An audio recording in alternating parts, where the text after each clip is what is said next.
Bravo! Siamo ngay tốt lành. معلول وناكسن. Todo de bom. مرحبا. Bienvenidos. Привет! Witamy. Вітаю вас! Bonjour et bienvenue.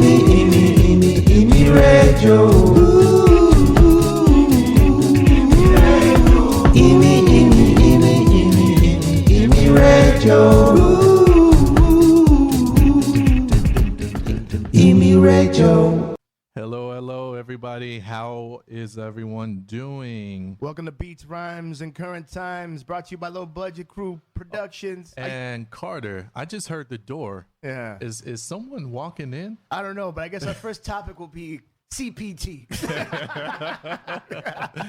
All right. Who do we got? We got Stevenson, Hey. the Haitian sensation. Yes. Uh-huh. Well, I didn't know there was going to be two bombs on the... Two bums. There's two bums up here, two bums downstairs. Yep. We just bums everywhere. Yes. Bums everywhere. This bum city.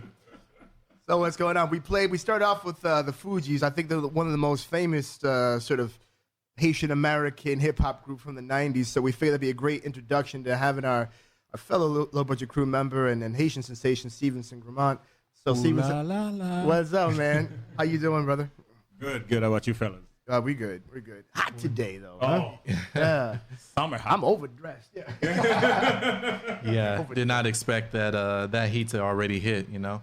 For sure. So since it's your first, we had our inaugural. This is the inaugural, us all three together. Yeah, I heard.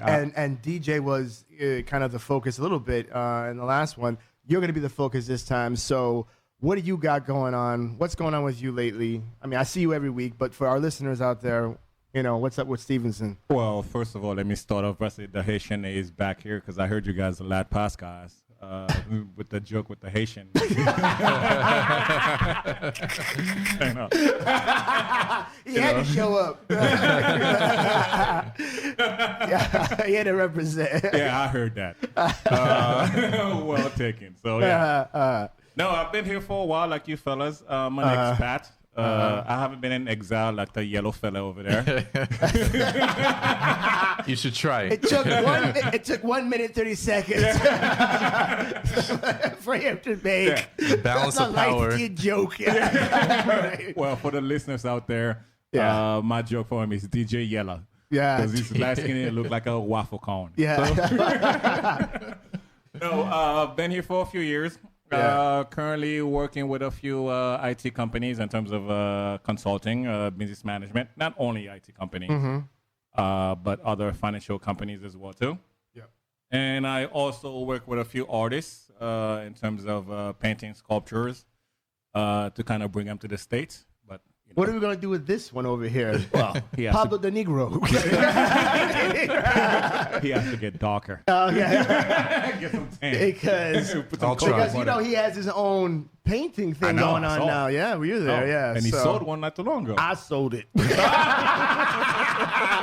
I'm still waiting for my 10%. I'm going to go great bid before that happens. I see a dime of that. But I have a piece of paper. It says IOU. yeah. He got a lot of IOUs.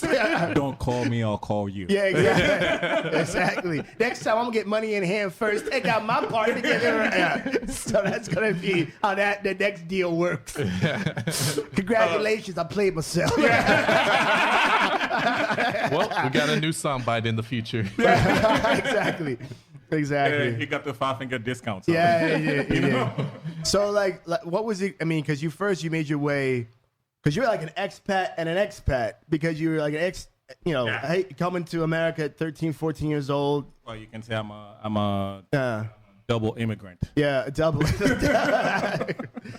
And so what is it like? What is that perspective like, kind of being from somewhere, you know, kind of thing? Or what, I mean... in my case, it kind of helped me, or honed me, because obviously I had to move at an early age, granted, from one country to another country. Mm-hmm. But prior to that, I was traveling all over. So right. It kind of gave me some knowledge. Kind of a global citizen. Exactly. Yeah, I'm a citizen of the world. Yeah. A Haitian sensation, you know what I mean? Yeah, represent. So it kind of helped me, but moving to Poland, to Warsaw specifically, was was somewhat of a got to get used because the culture is different, the language is different, the weather is different. Yeah, I heard it might snow on Saturday or Sunday. You got that right. Yeah. What's the point of today then? Yeah, exactly. It's just a teaser. What's the point of anything? Well, one year I remember that was about 7 years ago, I believe it could have been that on Easter it was snowing. Yeah, I remember that. Oh yeah, that was that was my first year here, 2013. Yeah, exactly. Yeah. Okay, I remember I came here. Yeah, exactly. I came here in 2011 when I first sort of came to stay, to live and chill, or whatever. And I remember looking at the news that in Bydgoszcz, it was snowing in May. Yeah. Wow. And I'm like, do I really want to come to this place where it snows in May? But I don't know, but for you, but Warsaw's become my HQ. It's cheap to travel other places. Not now because you can't go anywhere. But before all this crazy pandemic stuff, it's cheap to fly anywhere. And I have all you guys, my friends and who become my pseudo family or whatever. So it's for the time being, it's good to be here. At some point I'll go back. But yeah, agreed. Right now I'm using right now it's HQ as you said because COVID not going anywhere. But I'm probably gonna in the future use this place as a transient place. Mm-hmm. I don't plan to stay here for the rest of my life. No. But I will definitely come and do like some of the culture. Yeah, for sure. I met a lot of really cool people, and Warsaw is a special place in my heart for sure, and it has become home for better or for worse. It's become home. Still don't speak the language very well, but but sometimes ignorance is bliss. Yeah, exactly. Sometimes ignorance is bliss, but. Yeah, but what was it like when you first? I know we've talked about this obviously in our private conversation, but what was it like when you first came to the States as a recent sort of immigrant and having to make that your new home? At first it was somewhat difficult. Yeah. Now going to the States is when I moved there, it wasn't a big shock because I used to go there as a kid to travel all the time for vacationing. Now moving there to go to high school, it was a shock because there was this Haitian kid that has his own style, his own angle. Big accent probably then too. Oh yeah. Big accent. So just going in there was at first it was kind of the first semester I would say it was kind of hard to get into because I remember I used to wear my pink Jordache. Now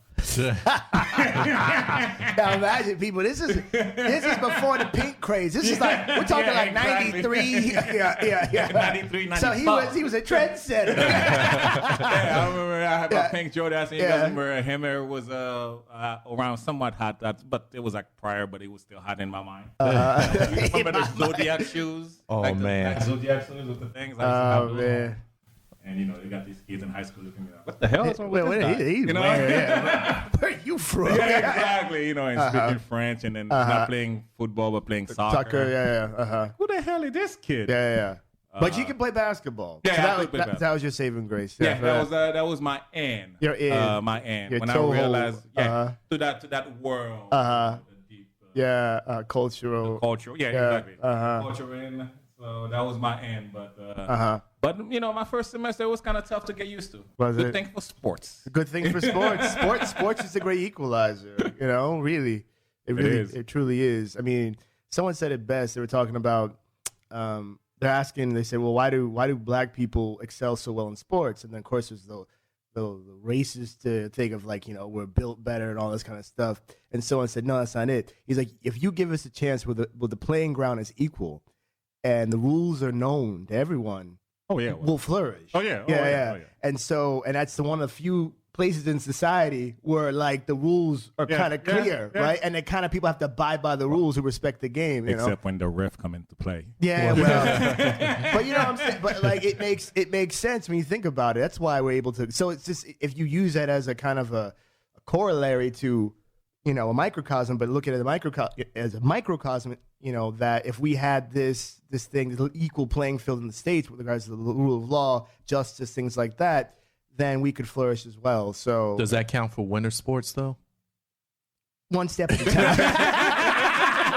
It's funny. It's funny. You guys can't see it, but we all got quiet for a second. yeah. We're all like Jamaican bobsledding. Yeah. I'm talking about real sports. Sports you sweat. Gotta do some curling out there in the ice, you know? Yeah. Right. That was clearly invented. The winter sports were clearly invented by the white man. I remember my cousin, my little cousin. He's probably a good 10 years or so younger than me. He was into hockey, and he was like little, like 6, 7, 8 years old. And we're in a black family. We play basketball, American football. At best, you might play soccer, baseball, of course. And he was into hockey, and we're like, after a while, after 2, 3, 4 years, he's like 10, 11. He's really good. And we're like, when is he gonna grow out his hockey thing? But like, he was like really good, so we're like, kind of encouraged him. None of us ever went to his match. I think his mom did with ear. She looked like like an Eskimo, Inuit. Yeah. Would it surprise y'all if I told you I play street and ice hockey? I wouldn't be surprised. I wouldn't be surprised. I'm not gonna lie. I did play street ice hockey in my neighborhood. No. Did you? Yeah. I don't even know how to ice skate. I was mostly, I learned rollerblading and then it just transferred over. But it was mostly inspired by the Mighty Ducks. So, especially number 2 when Keenan came in. And he was like, it was a street player, but he had the knuckle puck. Okay. Mine was my neighborhood's friends. They were playing for my high school, and they were like, "Hey, you want to play?" Fuck yeah. Yeah. I played street hockey growing up. Obviously, I had a hockey stick, and we used to play in the sewers. Funny enough, the sewers were our goals. Yeah. Yeah. Nice. Yeah. East Coast. That's what you had to do. I mean, that's that's why soccer, football became such a big sport around the world, because all you need is a ball and set Patch up of your land. own patch of land. You set up your own goals, some bottles, backpacks, whatever you got. Sometimes you don't even need a ball. Plastic bottle will do. True. Depends on Haitian soccer.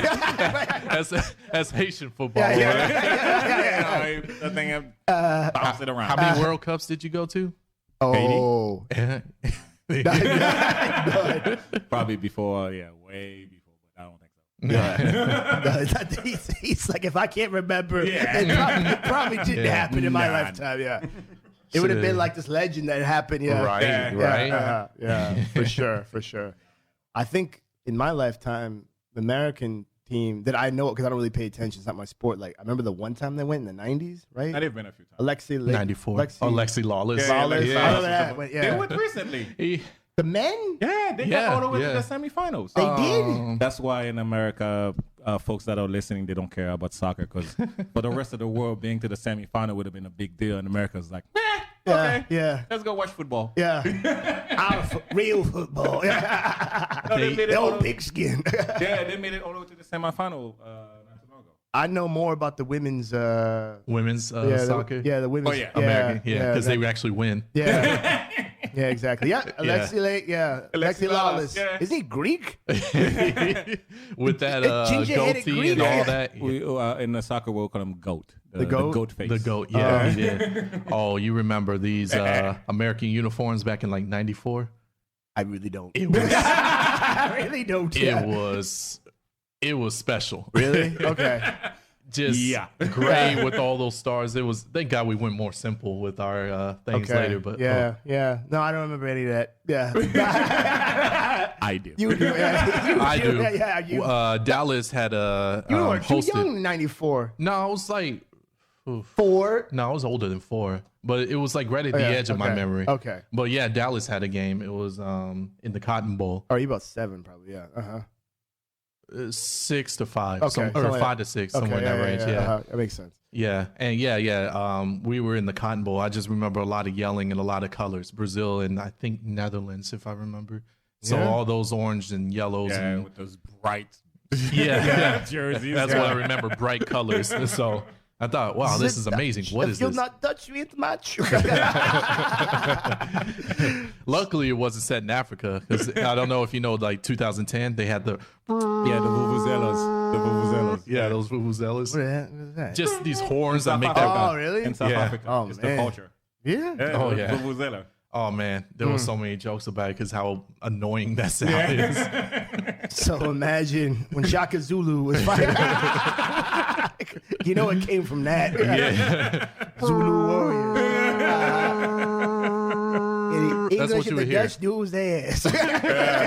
So, oh my gosh, yeah, man, I can't believe this weather we're having. I'm so just pleased, but like I said, we heard it's gonna snow tomorrow, if not Sunday. Ugh. And I just in time for Christeaster. I'm sick of Poland.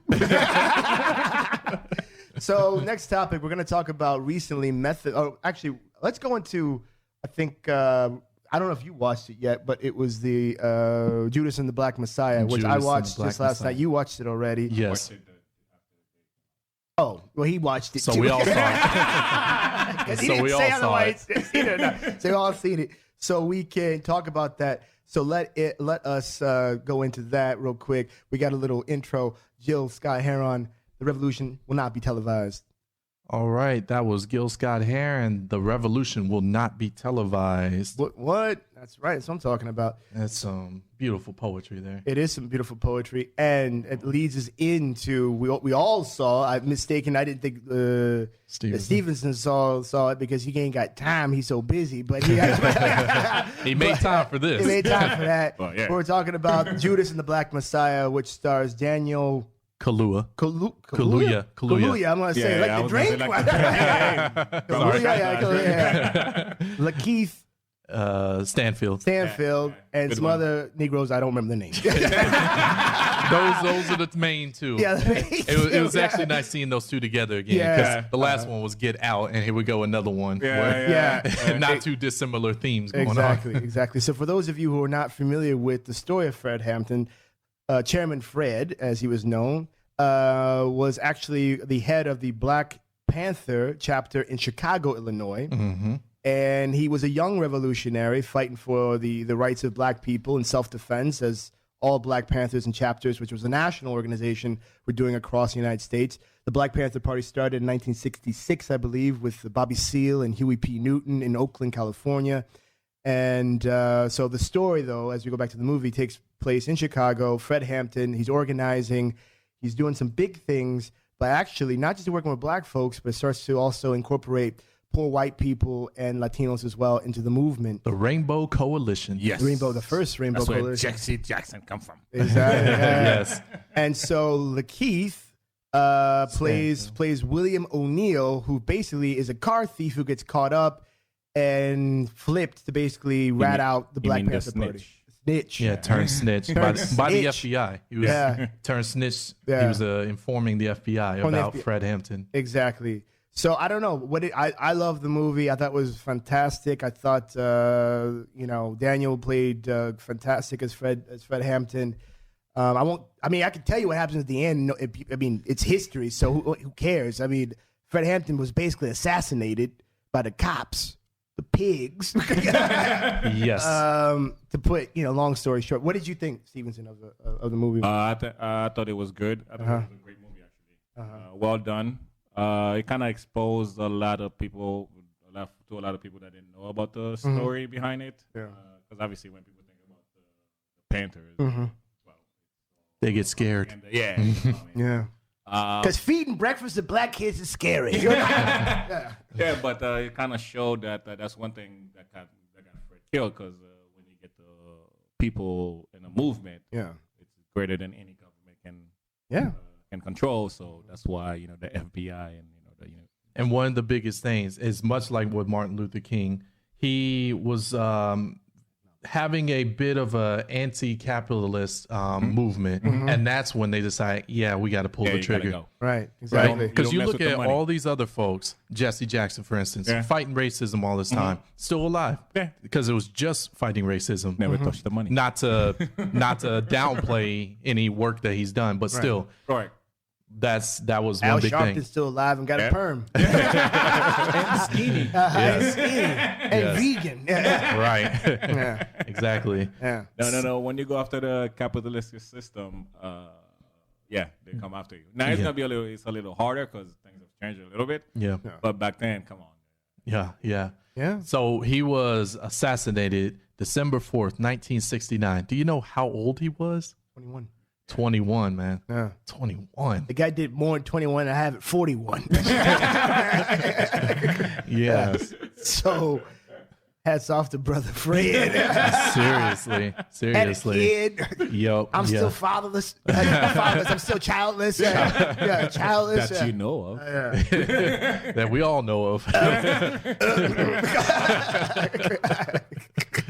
gonna edit that part out. Yeah, but no, I think but he even says it at one point in the movie when he starts linking the other movements going on in Africa, Angola, other places, whatever, who actually may have had black leaders, but were basically pawns of the capitalistic system. Yes. So that's, you can see his focus was on sort of capitalism at large, and not just sort of, obviously race was a factor in our country, so it was both and, but that's what gets you in trouble. Even look at Malcolm X when he shifted his focus just from being sort of a radical, anti-establishment, Muslim, to saying, I'm willing to work with anybody who's willing to help our struggle.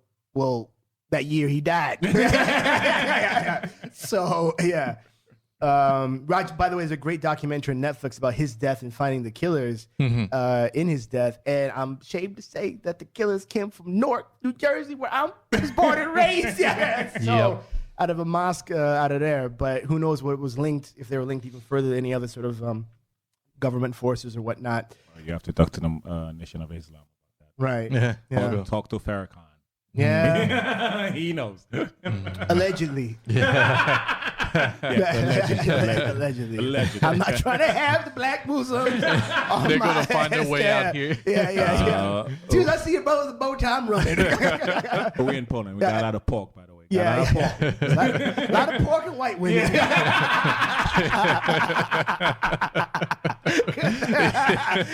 We ain't got nothing you want out here. Nope. Go on down the next country.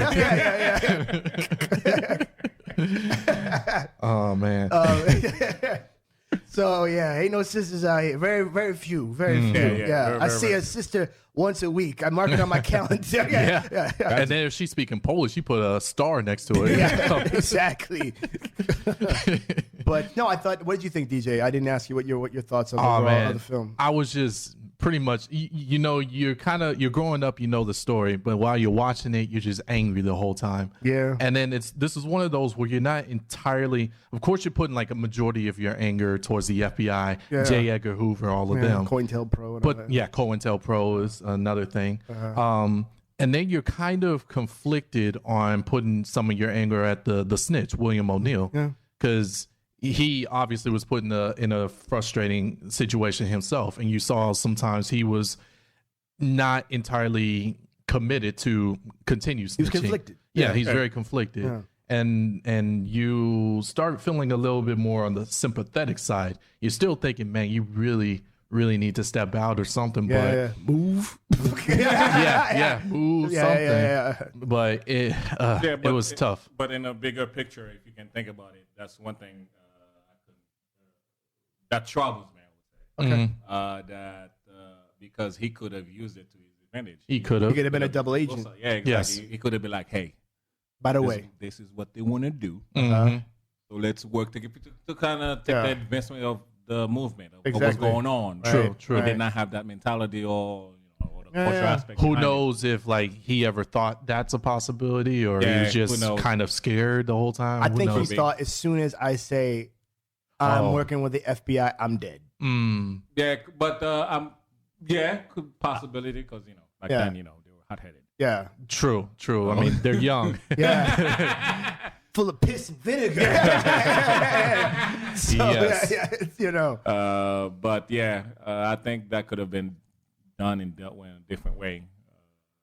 Or I just would have said I was approached, and I would have put like I just got approached, and I would have told them like that. Rather than said I've been working for, I would have said that's not the way I would approach it. I would have just sat Fred down and be like, hey, listen, I got in some shit. Yeah. I was approached by the FBI, and they want me to work with them. Yeah. And I think I should because of this and this. Right, exactly. Would you say it's strictly and solely to Fred, or? Initially, yes. So he can decide Because he was a because more he is the leader. cool-headed. He's definitely he was definitely more level-headed. Because they would have shot first and asked questions. Yes, true. Exactly. So yeah, I thought it was really, really, really well done. And what I thought that they got, it was like the heart, because you knew how he died. I knew how he died. I knew kind of what he did, but I didn't know how he lived and how he was kind of appreciated among the Panthers, among the community, what he was trying to do exactly. I didn't know he was working with a street gang. Basically. Yeah. Let's be honest, the money he was taking wasn't exactly legal money. Well, you gotta do what you gotta do. Yeah, what you gotta do. And still. so willing to compromise at times and whatever. So I thought that was sort of interesting too, because it seems nowadays there's this kind of thing of purity and things, right? That like if you do this, you're a sell. If you do this, but not realizing like politics is about the compromise and making alliances and things like that. That's how you're going to further your goal. That's how you push the needle, not just from like this purity of ideology and purity of whatever. Like, and I think Fred was, even though he preached the ideology, he understood the politics behind what needed to be done. And I think that that was sort of interesting to see. He was really, really smart political maneuverer, sort of machinations, what was going on in Chicago, the South Side of the time. So that's I thought what that made them very dangerous. Yes. Dangerous. We mentioned the terminology earlier, COINTELPRO. For anybody that's unfamiliar with American history in this specific case, the 60s. This is COINTELPRO is basically counterintelligence, that program that the FBI implemented, and they were going after pretty much every sort of leftist movement happening in the 60s and the 70s. In the 60s and 70s. Yeah. So pretty much everything that was fighting for the people or anti-Vietnam War, they were looking into it. They were putting spies and all that stuff in there. Because they were labeling it also, they had this rabid fascination and rabid kind of fixation on everything being sort of ran by the communists. Oh, yeah, right? yeah. And having a Soviet influence. And Still whatever. in the middle of the Red Scare. So there was that aspect of what they were doing. So if you had even like left-wing leanings, you know what I mean? Yeah, you're a communist. If you sneeze on the left side of your body, Yeah, that's the kind of sneeze. J. Edgar Hoover will start sending out some FBI informants after you. And it's funny because he was gay. Yeah. Very closeted, right? Gay as a picnic basket. Yes. Cross-dressing. Very meticulous. Queer. Let's just call it what it is. Very meticulous. Like, I wonder. Yeah. Always wanted his FBI, his G-man to be, have the high and tight. Yeah. All, six-pack abs. And it's funny because all of that self-hatred, not just in him, obviously, but plenty of others, even present day, is so prominent. And if you get the wrong self-hating person in the wrong position of power. Oh, yeah. God. Oh, yeah. God. Oh, yeah. Look at Napoleon. Well, hated all tall people. We'd be done. Yeah. My little secret, I think Mike Pence is gay. Mike Pence? Oh, yeah. Former vice president? Yeah. There's a lot of questionable everything about that. Yeah. With his weird, Does mother Stu protest complex. too much? Hello, mother. you cannot be in the same room with the women if there's alcohol. Your wife has to be there. Mother says I'm not allowed to drink. If you're talking about me, Carter, then I should not be in a room with a woman alone with alcohol. That's a whole different That's a whole different discussion. side of the spectrum, Because she might wind up pregnant. That's a whole different spectrum right there.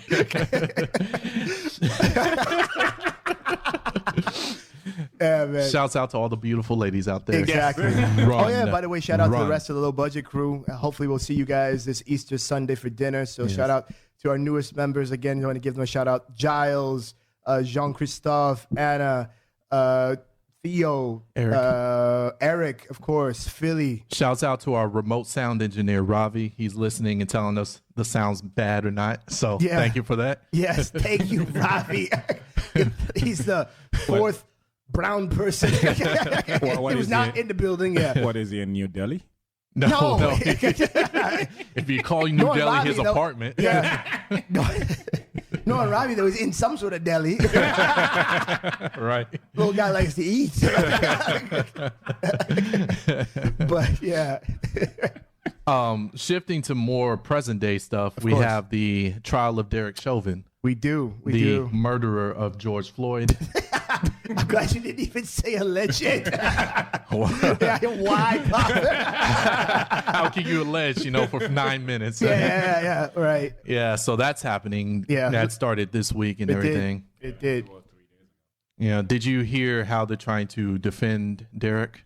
Saying that the George Floyd had drugs in his system. That's and, one big thing. And Derek and the police were so distracted by all the other bystanders ongoers, around they didn't that was saying, see the hey, large get Negro off underneath him. his knee. Yeah. Like, hey, stop choking him. Get up. He's dying. Oh, that's distracting me. I can't concentrate for 9 minutes.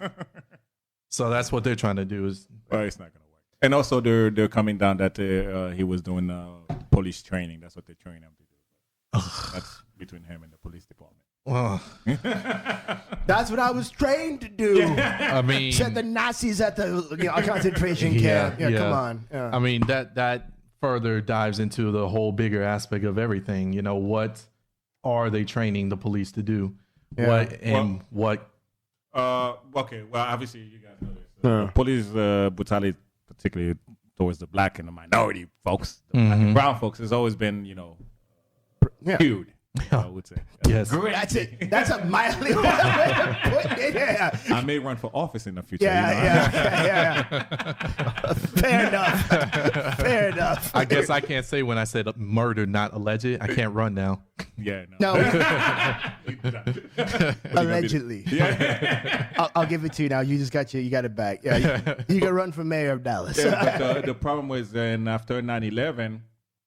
That was one of the main issues that happened under Bush because a lot of the equipment and the training that was done to our soldiers, they gave them to the police force, made them a paramilitary force. Exactly within the country, and obviously you give those idiot guns and armored tank and very little training. Yeah, it's like all right, so it's kind of escalated the problem. Bigger. What was the phrase? If you're armed with a hammer, everything looks like a nail. Exactly. The nail. Okay. We get deep today. Damn, right. Woo. I did a lot of studying during my exile. Good. Well, you were in Stalin country. So talk about hammers and nails. I got my own letters from Birmingham. Got my own letters from Birmingham prison. Yeah. My gosh, no, but it's the thing for which when you watch, tying it back to the Fred Hampton thing, which we all the Judas and the Black Messiah, nothing has changed. Nothing has changed in 50 years. That's the thing. Nothing's changed. So when someone has been saying the same thing about something for like 80 years, it's not our imagination that it happens and it goes on. We're not exaggerating. Yeah. That's why Spike Lee needs to watch himself. Oh, because of that movie. I just watched that. Yeah, he needs to watch it. Did you watch that? I haven't watched it. Oh, yet. I'm preparing myself. It was great. A lot of black people though on YouTube, the reviewers are just shitting on it. I mean, just like really, I was kind of surprised. I thought it was fantastic. I really did. I mean, I highly recommend. I can't think of what the heck is that movie? Yeah, it's with. Are you talking about the Black Klansman? No. The Five Bloods. It's about the police. It's about everything that's going on. It's current events. It's about basically this black father whose son was murdered by police. Basically, what's going on, and then he decided to take revenge into his own hands. Oh, that sounds like a fun fantasy movie. Kind of like Django. Exactly. And he kind of went. And that guy from Power is in it. Yep. Amari Hardwick. Hardwick. Yeah. Hardwick. Yeah, he's in it as well. It's a really good film. Yeah, it's a good, powerful one, but he needs to watch himself. But you know who actually directed that was not him. Was that Nate? Oh, the guy who did the Nat Turner thing, the Nat Turner movie. Oh, what was Spike it? Lee Birth of a produced Nation? it. Mm-hmm. But the guy who, you saw it too. Yeah. Mike Jones. Spike Jones. I was like, wait, this doesn't. I thought it was the Five Bloods, right? That just came he out. didn't direct. Like he produced this movie we're talking about. He didn't direct it, and it's by I can't think of the Nate Silverman. Not Silverman. Black dude. Yeah. I never met a black person with a last name Silverman. Not that it doesn't exist. You know, movies, Hollywood. Yeah.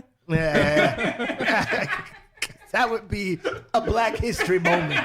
The fact we have a Whoopi Goldberg is enough of an anomaly, okay? So, which I don't even think is her real last name, by the way. I don't think so either. Yeah. But she's black. Yeah, she's black. Yeah. Goldberg. Nate Parker. Nate Parker, thank you. We Nate got Parker. the Nate. Yeah, I got the Nate part. Yeah.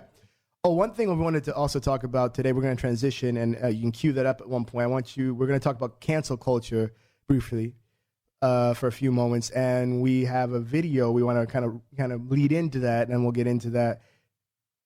That's the topic. That's the top one. The Dave Chappelle one. Yeah. Oh, that one. Yeah. Our engineer had a brain fart. Sorry for us listeners. Yeah, he's from Texas. So Completely. I went to the other one. That's okay. We're gonna do that one too, because we're only gonna talk about the whole thing for a minute. But I think it's a good lead into that one. Yes. Yeah. So we're gonna listen to this, and then we'll lead into our topic: cancel culture. I'm going to try some impressions out. The next one's a little harder. I want to see if you can guess who it is I'm doing an impression of. All right, let me get into character. You got to guess who it is, though. Okay, here it goes. Hey, if you do anything wrong in your life, and I find out about it, I'm going to try to take everything away from you. And I don't care when I find out. Could be today, tomorrow, 15, 20 years from now. If I find out, you're fucking finished. Who's that? That's you. That's what the audience sounds like to me. That's why I don't be coming out doing comedy all the time, because y'all niggas is the worst motherfuckers I've ever tried to entertain in my fucking life. Oh, yeah, there's a language warning, guys. Yeah. It's Dave Chappelle. We all been warned, yeah. Yes. But it's something that Stevenson wanted to talk about, I know, today a little bit, and I know we probably have, DJ and I have our own opinions as well, but what did you, talking about with Chappelle, piggybacking off of that, what is your kind of opinion on cancel culture, or the state of comedy today, the state of just how we interact today? Well, I think it's going to be the downfall of society, because everybody's walking on eggshell. Mm-hmm. And now I don't know what's going on. It's like, obviously you cannot put what happened 20 years ago with in the context. Yeah, in the context of that time, and kind of be like, well, you did that back in the day, so it's like, yo, you millennials, you didn't live back there. Like, you don't know what it was like back then. Yeah, exactly. It's like, and also now people are getting very offended for like little stupid stuff. Mm-hmm.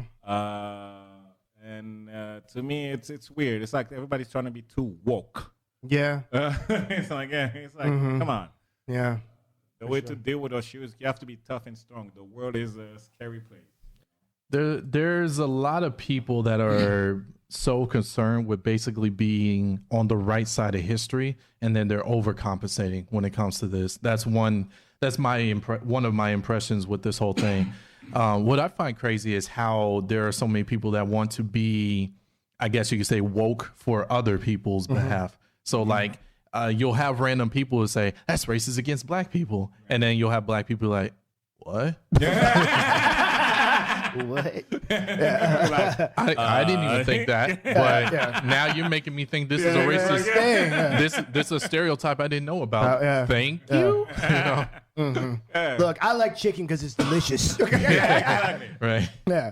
I mean, or whatever. People talk about all kinds of. I don't know. I think that the state of comedy. You can't be a woke comic. You can't. It can't happen. It can't be like, even I'll give you a good case. In my opinion, I watched Coming to America 2, and in my opinion, that was a woke comedy. You ain't missing anything. Nah, I know. Yeah. And they were like trying to do all this stuff, and it was like, it shouldn't be the feel-good movie of the year. It needs to be. You need to have Eddie Murphy do what Eddie Murphy does best, and Arsenio Hall does best, and do comedy at its top form, and let take off the restraints. And I just feel that, like, well, that's what comedy is.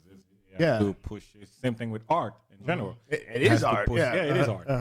It push your boundaries of what you thought, and also make you reflect on. Oh my God! Now let's talk about it. It's like it's putting a light on whatever dark part of our society that we need to talk about. Yeah, there's no woke comedy. No, that's BS. It's BS. It's not. Yeah, it's a contradiction in and of itself. So. But all those stuff is starting like in the college campuses right now. Yeah. Because the way they're raising these kids, and the parents as well too. Parents are just as bad. They're parents our generation. Yeah, exactly. And it's like, wait a second. Yeah. Yeah, I blame you guys. Yeah, exactly. And, you right there behind us. like you spring chicken over here. You got grays in your beard.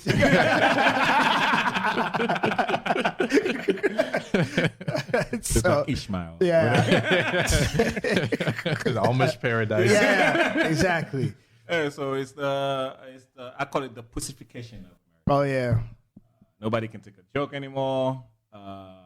If you did something in your past, even if it was on Twitter when you were 15, 16, or Facebook, you wrote something. It's like, oh, you're racist. Yeah. Like, dude, I was 15, 16 back in the day. What did I know? Yeah, exactly. What the hell? I was a kid. You never made a mistake. Like, who's so pure? I know is that if we would have grown up in our time, particularly Stevenson in our time, you came a little bit later, but like if there was Twitter and video camera phones and things like that when you and I were in college, come on, get out of here. We'd be locked up under the jail. All right. So thank God for that. I wouldn't be too far away, honestly. But that's the bad thing about it. Because now, because of everybody's walking on eggshell, so all of those things are going underground. Right. So it's not like it's going away. Right. It's like you said, people are being worked for other people. Yeah. On the surface, it's like, oh yeah, it is. But you go back in the closet, it's dirty as ever because the light is not being shined. Right. And then there are issues that people should be woke on, and then it gets kind of lumped in with all the rest of the nonsense, right? Yeah. It's like, oh, people want to take down Confederate soldiers and rename Confederate bases. No, that should actually happen. Yes. That you should be woke on. Don't lump that in with Dr. Seuss. Okay? Right.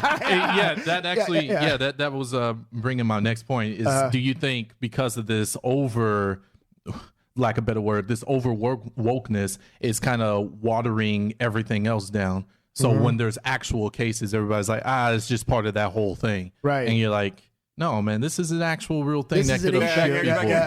It could affect people. Yeah. People are trying to get mad about Dr. Seuss, but it's like, it's the publishing company who just said, you know what, doing it. Our old stuff that's not even that popular, like nobody even knows these books exist. We're just going to stop making them because they got reissue them with changes. Because they got some very questionable imagery that even Dr. Seuss is like, I don't like that anymore. But people want to yell and scream about that. And you're like, that was their decision. It's a company. Same with the Muppets. That's their decision. It's a company. Exactly. But people want to yell and scream and put that in with everything else. So now it's like, they started talking about Franklin and the Peanuts like about 3 years ago. I'm like, can we have one Negro in the Peanuts without him being bothered? Right. Like, he was sitting lower than everybody else. Like, really? We're gonna talk about Mr. Potato Head. Like that's the other one. Is what too. It's like, come on, really? Are we really gonna go that deep? It's just Potato Head now. Wait a second. No, it's Mr. Potato. Yeah. Damn it. Exactly. So, it's crazy. It's crazy. I hope it changes. If I have a kid, God damn it, he's going to jail. Because I'm raising him back in the old days.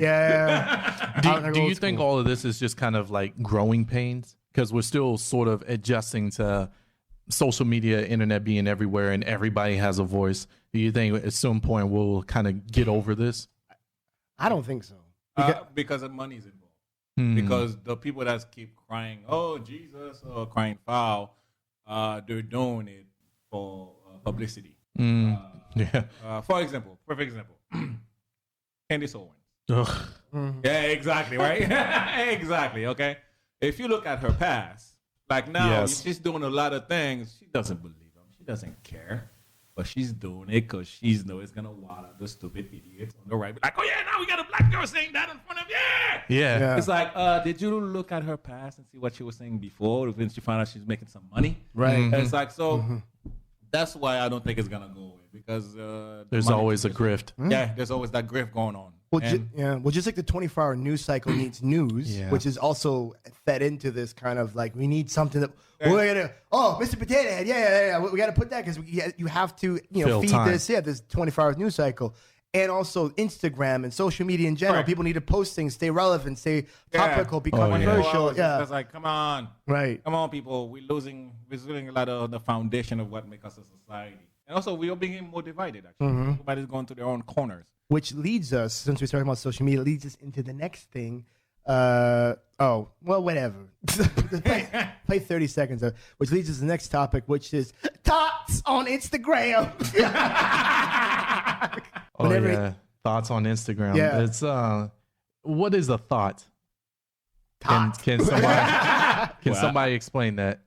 I have my own Well, go ahead. definition of what thoughts mean. The tatas? No. Them hoes over there. Them hoes over there. Yes. THOT. Yeah. Them hoes over there. How it's affecting, particularly these chicks on Instagram, out there thirsty, out there thinking they want that, that life on the yacht in San Tropez or whatever. How about just fucking with a nigga with a bus pass? Bus pass. Whatever happened to that? You're gonna put the yacht on layaway?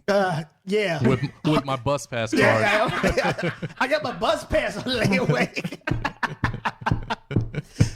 I mean, I'm just saying, there's some regular Negroes out there got jobs, trying 9 to to do something, 9 to 5s, maybe an accountant, maybe doing whatever, and these tots ain't trying to see you, but it feeds into other normal chicks who feed into this kind of like this thought of like, I need that life too. Like, you were average at best, chick.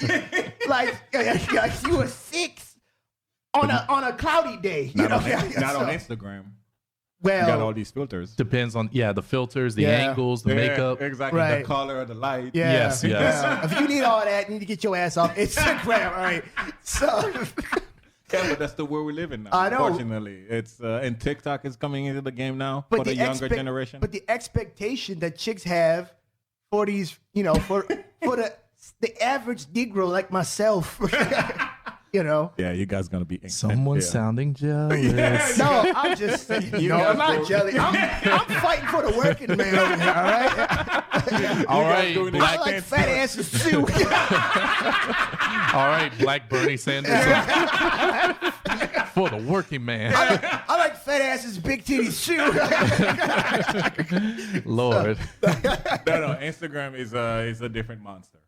It's crazy. Yeah. It's insane. The stuff I'm seeing on there, Jesus Christ, it's insane. Yeah, Nobody it can is. be that perfect. yeah. And I see in Warsaw, you can see it. Like, you see these girls, they all look alike. With the eyelashes, the lips, which obviously got the work done. Right. The boobs. Oh God, the work done. Like you see so many people with certain procedures, plastic surgery procedures, and then it just look like clones. Like you can tell, they got the lips done, and they all look the same with those lips. Exactly. They got their cheeks done. They all have the same kind of cheeks. You're just like, you're losing your actual cultural features. You're making another culture with this. Yeah, like, exactly. I don't understand I don't that. get it too. Yeah. But they look great on Instagram, though. You know what I mean? With the filters. Yeah, there is that. The profile I think pictures. is our time about up? Yeah, it's our time. Well, thank you all for joining us in another Beats, Rhymes, and Current Times. I'm Carter. Yeah, I'm Carter. I'm Stevenson. And I'm DJ. Brought to you by Low Budget Crew Productions. We'll see you next week, folks. Thursday at 2 p.m. We'll leave you with a song right now called "You Thots." Thought walk, yes. A tot walk. All right. All right. And tune in to us on ME Radio next week, Thursday, 2 p.m. See you, everybody. Peace out.